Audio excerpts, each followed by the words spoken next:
Next, Mom will be killed. Help. Late at night in the pouring rain, my 10-year-old grandson came running into our house, his body covered in scratches. I tried to ask him what had happened, but he seemed distraught and had no idea what was going on.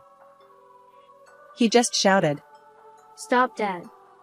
Save Mom. I knew that something terrible must have happened, but I didn't know what to do, and I was at a loss. That's when it happened. Absolutely and no. My husband interrupted my grandson's words, who was trying his best to appeal to us, and yelled at him. Hearing his cold words, my grandson suddenly started laughing out loud the next moment. My husband Harrison and I are a retired couple who have taken a break from work and child-rearing to relax in our retirement years. Our daughter has married far away and our son has started his own family near my house. My son Jackson is an employee of a prestigious trading company, and my daughter-in-law Nancy is a housewife. My grandson Kenny is 10 years old, a little frail but studious and intelligent.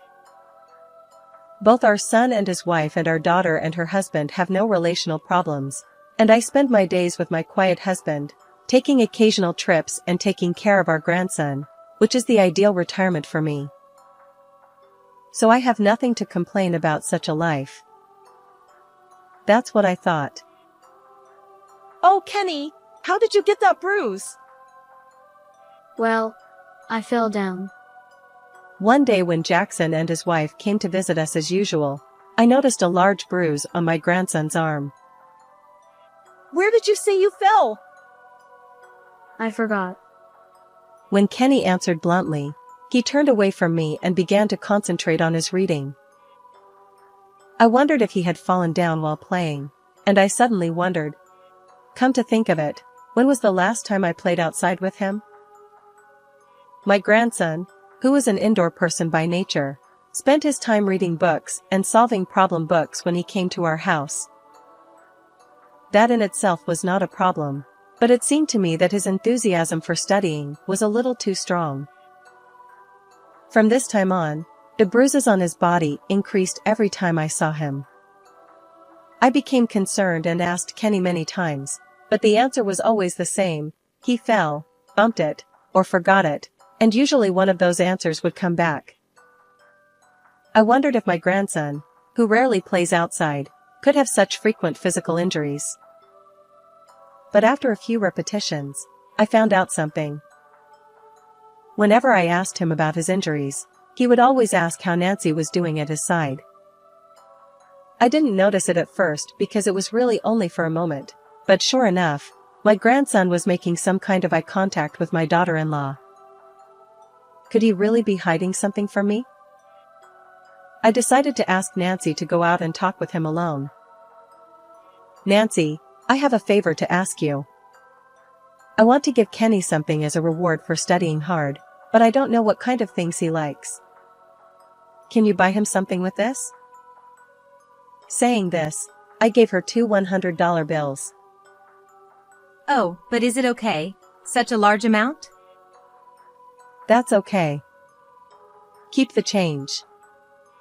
It's for letting me see my grandson all the time. Keep it. But don't tell my son. Thank you very much. I'm off then. I checked on Nancy, who smiled demurely and went off to do some shopping, and I walked up to my grandson. Kenny, why do you study so much? Because I want to get 100 points. I asked him as soon as I was alone with Kenny, and he answered without taking his eyes off the book. If you get a perfect score, what will happen to you? If I do that, I'll be fine. Here I felt a little uncomfortable. He was blunt, but he was able to give an accurate response to what he was asked.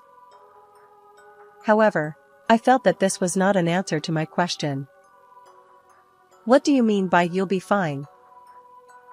That's what Mom said. She said I'm no good for anything but 100 points. Is that enough? I need to concentrate. I guess he was getting tired of being asked so many times, because he looked at me with a grumpy look in his eyes.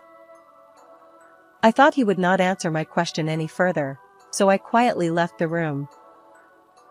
Hey Jackson, about Kenny, has he ever been like that before? What do you mean? I asked my son, who was relaxing in his room playing a game, about my grandson. Jackson often comes to our house with his wife and Kenny, but he usually stays in what used to be his room. Perhaps he wanted to temporarily abandon his role as Nancy's husband and father of his son and return to being a child. The reason he went out of his way to bring his family along may have been to show Kenny's face and show some filial piety. I thought he was a quiet boy to begin with, but isn't he a little too absorbed in his studies? Besides, he doesn't seem to be smiling much these days.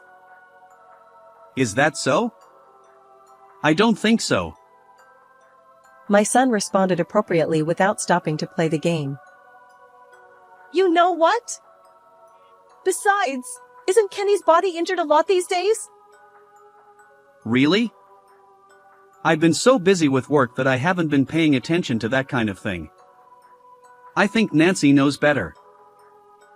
I was so annoyed by his attitude as if it was someone else's problem, even though it was my own child, that I pulled the TV power cord out of the outlet.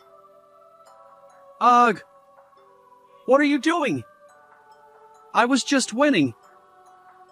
We're having a serious discussion about Kenny's unnatural bruises, and you're more concerned about the game?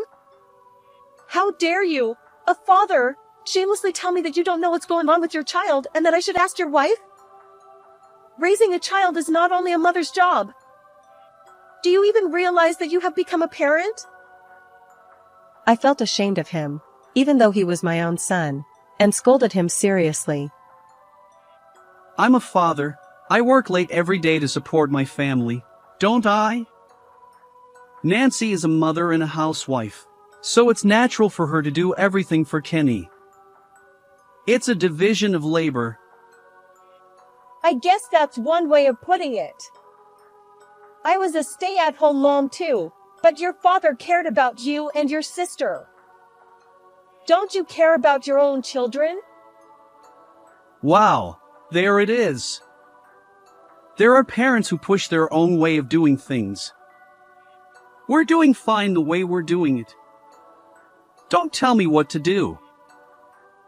My son, who seemed to be very angry that I had lectured him, left the house quickly, leaving my grandson and his wife behind, saying only that he was going home. What was that? That's impossible. As I stood there stunned, the front door opened and Nancy returned with a box of donuts. Oh, Mom, what happened to Jackson? He drove off in the car. He looked kind of angry. Oh no, he drove off. What about the two of you? I'm sorry. It's because I had a fight with him. As Nancy helped me prepare donuts and drinks, I told her about my earlier conversation with my son and grandson.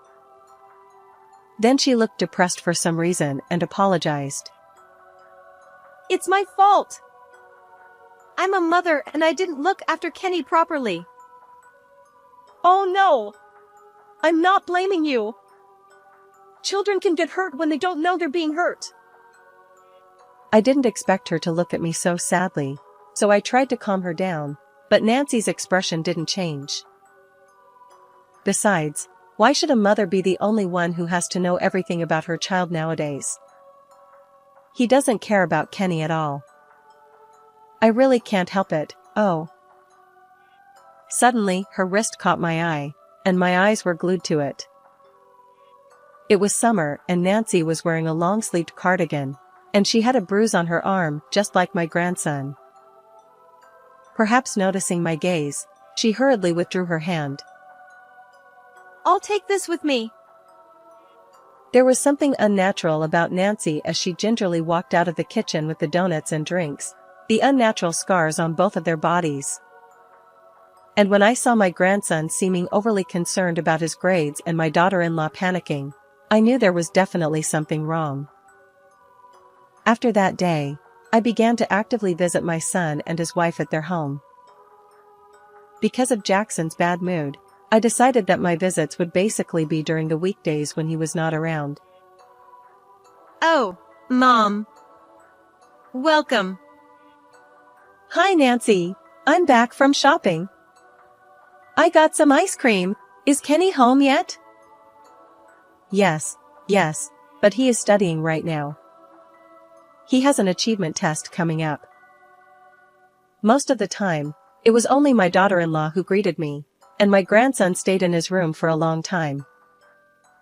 He said he was going to take an entrance exam for a private junior high school, and he is working hard for it now. Even after that, I could not see Kenny because the timing was not right for some reason, even though I visited him many times. Nancy also responds to me in a manner of speaking, but she always seems to be fidgety and restless. Maybe I was overthinking it, but I feel like I get the vibe that she wanted me to leave as soon as possible. I can't see my grandson's face, and my daughter-in-law doesn't really welcome me. However, I couldn't think of any concrete way to resolve this blur except to visit them frequently. Harrison, could you say something to Jackson for me? Nancy and Kenny seem to be in a lot of pain, and I have a feeling that it's Jackson's fault. I tried to talk to my husband about it, but he didn't seem to want to talk about it, and would either let the subject drop or leave the room without saying a word. It is like talking to a wall. So I stopped coming by their house as much.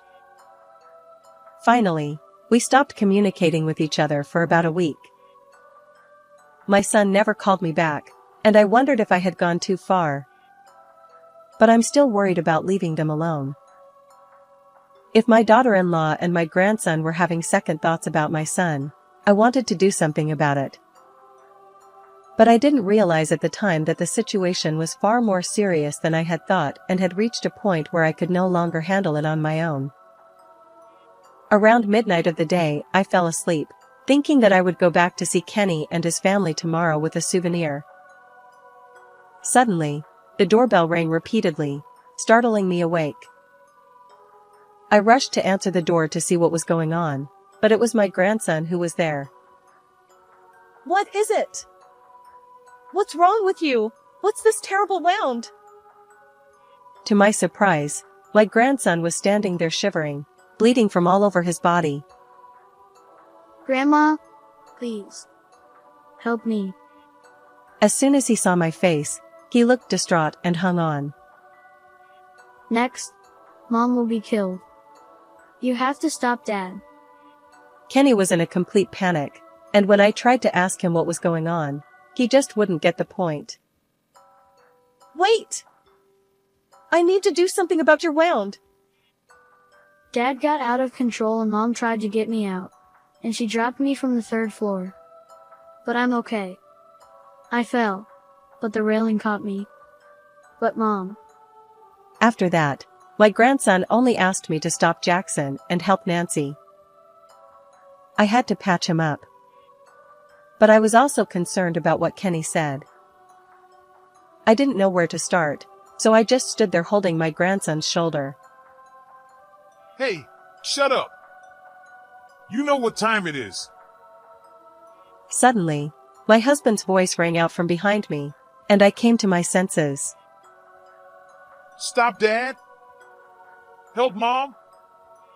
What are you talking about? Absolutely not. He said these unexpected words to a sobbing Kenny. I was so surprised that I froze with my eyes wide open, and my grandson stopped crying instantly. The next moment, however, Kenny suddenly started laughing aloud. I knew it. Grandpa was the same with Dad. As soon as he said that, he began to blurt out another large tear. Grandpa is my dad's dad, so you don't care about me. You only need a good boy. Seeing my grandson holding his head and stomping his feet on the ground, I was so mortified that I glared at my husband and was about to open my mouth when he continued. Yes, that's right. I hate fools. He spat out quietly, and then, as if out of the blue, he picked up Kenny and carried him off. So you are the only one I will help. I then did as Harrison asked and prepared the tools to patch up my grandson. In fact, my husband's last job was as a surgeon, and he was the chief of surgery at a general hospital not far from here. Couldn't you have used a few more gentle words to calm him down? Whether he heard my words or not, he silently continued to administer first aid to Kenny. My husband is a man of few words, so I guess he thought it would be quicker to blackmail my grandson into quieting down first, rather than trying to convince him with a lot of words. Kenny seemed a little confused, but Harrison's momentum pushed him to accept the treatment. But he still mumbled, Mom. And was worried about Nancy, whom he had left at home. I will protect you. Don't worry. Your grandma and I are the only ones here. So it's okay to tell the truth. After the appropriate treatment seemed to relieve his pain, my grandson began to talk in whispers. It was during this conversation that I learned the terrible truth. When he had finished telling us everything, he began to doze off, as if he had been so tense until then, and then he fell asleep. Let's call the police. I won't let them get away with it. Of course. But I'll give them one last chance. We had no hesitation. I moved in with my husband to bring them to justice for what they had done to my grandson. 2 days later, my daughter-in-law came to our house with a lot of injuries. Mom, please help me. Kenny is gone. Jackson did this to me. I had to save Kenny. I had to save him. Calm down. I understand. I pushed Kenny down from the 3rd floor. But I didn't do it on purpose. I don't know what to do. If he finds me, he will hurt me even worse. Nancy was talking with tears in her eyes and a croaky voice. The scars on her face and body and her torn clothes looked really painful, but I was not distraught to see her like that. Jackson has been in my house since yesterday, but who did that to you? As soon as I said that, Harrison appeared on our doorstep, holding my son by the scruff of his neck. In fact, Jackson had been caught by my husband since last night, brought to our house, and was being watched until morning. My daughter-in-law looked at us in turn and expressed her surprise. That wound looks as if it was made just a few minutes ago. I'll take care of it. Of course, you'll have to give me a full explanation. The son and daughter-in-law, pushed by the husband's spirit, quietly entered the living room and began to discuss the matter after finishing treating her first. First of all, you say your child has disappeared, but isn't it too late for you to come? What have you both been doing for 2 days? My daughter-in-law turned her head down and didn't answer any of my questions. She had told a blatant lie that it was Jackson's fault, who was not supposed to be home, so naturally that would be her response. I'm, on a business trip. What? My husband glared at him as he also told a lie, which was also easily caught. Can't you tell me yourself? Then I'll tell you. With that, Harrison dumped the photographic evidence of what they had been doing on the table. There, Jackson was on the scene dating a woman we didn't know. And there was a clear picture of Nancy frequenting a nightclub. The one who told me about you guys was a patient I was working on right before I retired, and he's a friend of yours. My husband was asked by that patient, "Did your son leave his wife?" He began to distrust his son and his wife when he was told the story. This led him to realize that Jackson was having an affair, and he asked a friend to look further into the matter and discovered that his daughter-in-law was also into one of the dancers. You! What do you mean? You're a mother, and you're such a lousy one for paying off a man at a place like that. Hey, why am I the only one who's a bad person? Who is this woman to you? I only paid for the drinks, This is not cheating. They started arguing, and Harrison yelled at them. Shut up. She covered her face with her hands and started to cry. You never come home at all.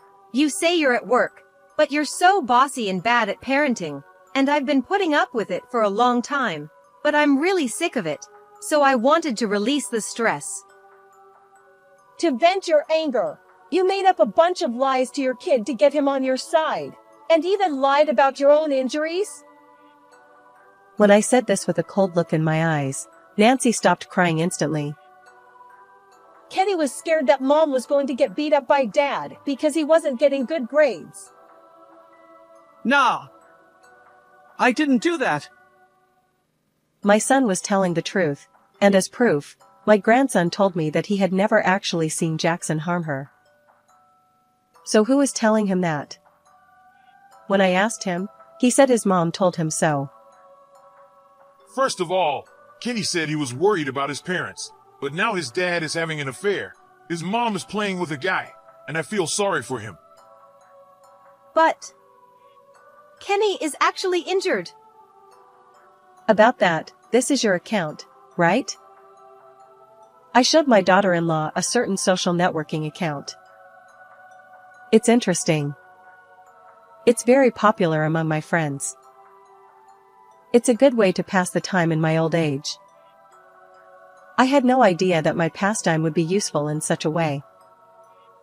A wife who fights her husband's unreasonableness, a mother who defends her children by enduring her husband's cruel treatment. How admirable. What's that all about? What does that have to do with me? I was really stunned by Nancy's bad attitude. She wouldn't make eye contact with me and kept her mouth shut. His face is hidden, but that's Kenny, isn't it? The towel you see here is a custom-made towel, printed with a picture he drew. It was a gift from my husband and I. The photo submitting app had also posted photos of Kenny with bruises and other scars. In addition to words of encouragement from those who sympathized with her, it was also apparent that she had received some support money. The social networking sites are amazing. It's great that people can easily give and receive money to those they want to support with the touch of a button. No wonder so many young people are trying to do this. Sadly, it seems that there is no end to the number of people who post extreme content in an attempt to get attention, as long as they can make a story out of it. I never imagined that it would happen to my own people. You updated just a few minutes ago. Your clothes and hairstyle are the same as yours now. My husband beat me up again today. Jackson was so far away from home. I wonder if Jackson can hit someone from afar. I looked at my daughter-in-law, who looked down and gritted her teeth, and I was convinced that I had hit the nail on the head. Didn't you really know that my son was having an affair? I've been found out. Nancy suddenly burst out laughing so loudly that everyone present was startled. Her usual quiet self was gone, and it was as if she had changed. It's all your fault for the way you brought him up. She seemed to be getting desperate and began to blurt out a confession. She told the whole story, that my son had been cheating on her for a year, that she was fed up with his constant nagging about discipline and academic achievement even before her child started school, and that she had thoroughly played the role of a lovable mother who endured her husband's unreasonableness in front of her child.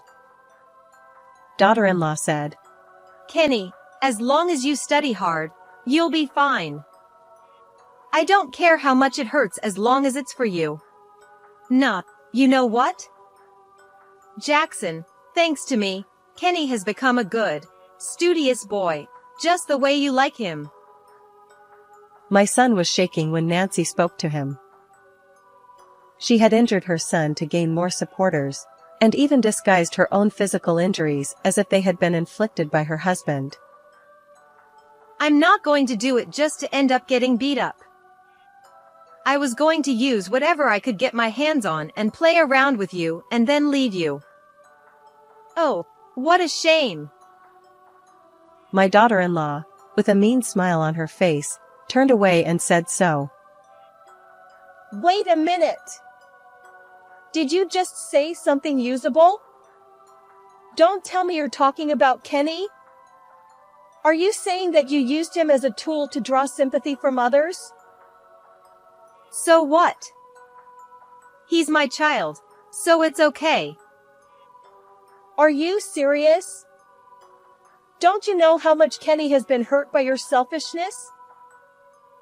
I tried my best to suppress my anger and slap them, but nothing seemed to be getting through. Jackson just shrugged and looked like he was about to cry. I'm sorry I can't sue him for injury, but your son is completely at fault for the affair. I'll ask him to pay alimony and divorce him. Nancy said with a sly smile on her face. My daughter-in-law said, I'm going to take Kenny with me. I gave birth to him, I raised him, and he is completely on my side. That's how I educated him. She seemed to think we were completely stupid. Then I wonder if Kenny will believe you when he hears this. When I pulled out a voice recorder from my pocket, which was in the process of recording, her face went from pale to white. You old hag. You're so sneaky. Her face immediately turned devilish and she jumped at me, but my husband restrained her with one hand. Next time you try to touch my wife, I'll break your arm. Nancy seemed to be terrified as he yelled at her while grabbing her hand, and she obeyed Harrison's order to sit down. We are responsible for raising Jackson, who was indifferent to raising children and became unfaithful to his wife. But my daughter-in-law's behavior was also not proper. As grandparents, I can't trust you with our grandson. I looked at them both nodding and said clearly, Did you push Kenny off the 3rd floor just to make a splash? It was your fault too, Jackson, because you neglected your family to begin with. My husband later told me that my face at that time was just like a demon. What else do you have to say? Here Harrison gave them one last chance. But such mercy was futile, and neither of them said a word of apology to Kenny. Your kid is gone, and you don't ask anything? The son and his wife finally looked up when the sighing husband said this to them. The wound was bad, but I only had to stop the bleeding and get a few stitches. There was nothing wrong with the bone. After we took our grandson to the hospital, we asked our daughter and her husband, who lived far away, to take care of him. He was not there, but neither Jackson nor Nancy had ever asked where their child was. It was obvious at that point that they only cared about themselves. I let you know about this, anyway. You were Kenny's parents. Well, maybe it doesn't matter to you. I'll make sure my son pays for the affair. But I'm going to submit this recording to the proper authorities as evidence. I'll fight for custody, too. Wait a minute. If you do that, I won't be able to see Kenny anymore. No way. What kind of mindset does she have to be grieving over the fact that she won't be able to see her child? Is it public opinion you're worried about? Or is it that you're so worried about not having anything to post on social networking sites?